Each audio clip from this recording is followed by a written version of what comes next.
François de Roubaix fut une figure incontournable dans la composition de musique de film dans les années 70.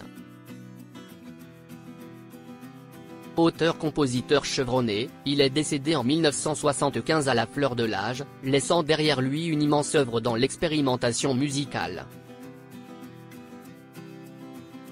À mon mama vous dresse le portrait d'un compositeur de légende. Ils sont nombreux les films qui ont marqué le public par leur musique devenue culte mais dont on ne se souvient plus du titre. Depuis la musique de son premier long métrage en 1965, il s'est écoulé 10 ans pendant lesquels François de Roubaix a sublimé les fictions au cinéma par ses rythmes venus d'ailleurs. Les airs du compositeur rivalisent d'audace.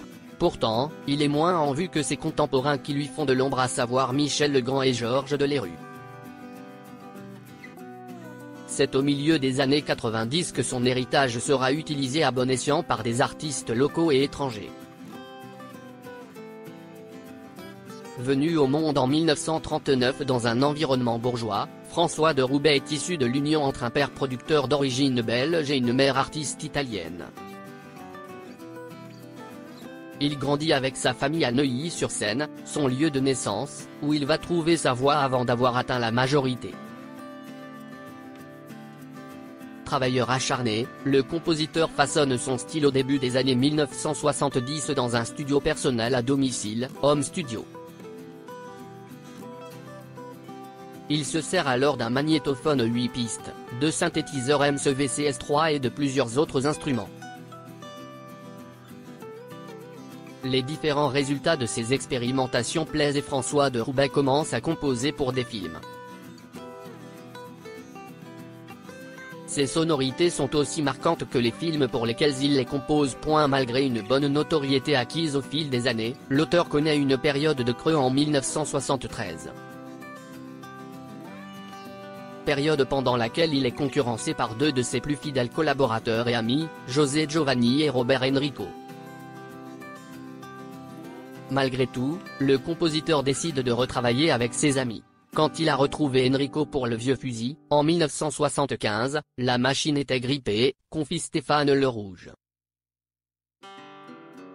Enrico refusait ses propositions de thème. Roubaix était donc sur le point d'abandonner le film.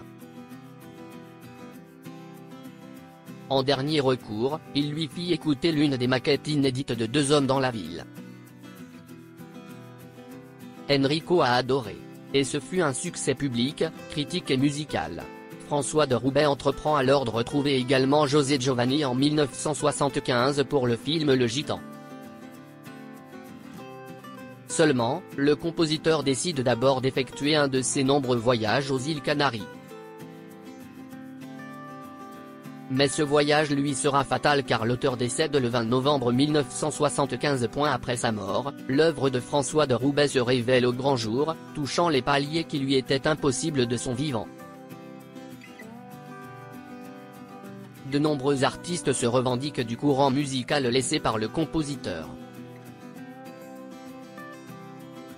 En 2014, Sébastien Tellier se revendique de ce courant musical dans un documentaire diffusé sur France 4. Les synthés qu'utilisait de Roubaix, ils sont dans tous nos disques, Cassius, Daft Punk, Justice. Il y a des notes à lui dans mes notes à moi. A-t-il affirmé. François de Roubaix était un musicien et compositeur avant-gardiste qui a influencé plusieurs générations d'artistes par ses sonorités venues d'ailleurs. Après sa mort, l'auteur restera inoubliable par son travail comme le sera certainement Hervé Christiani, décédé en juillet 2014. Le chanteur qui est mort à l'âge de 66 ans, reste inoubliable grâce à plusieurs disques à succès.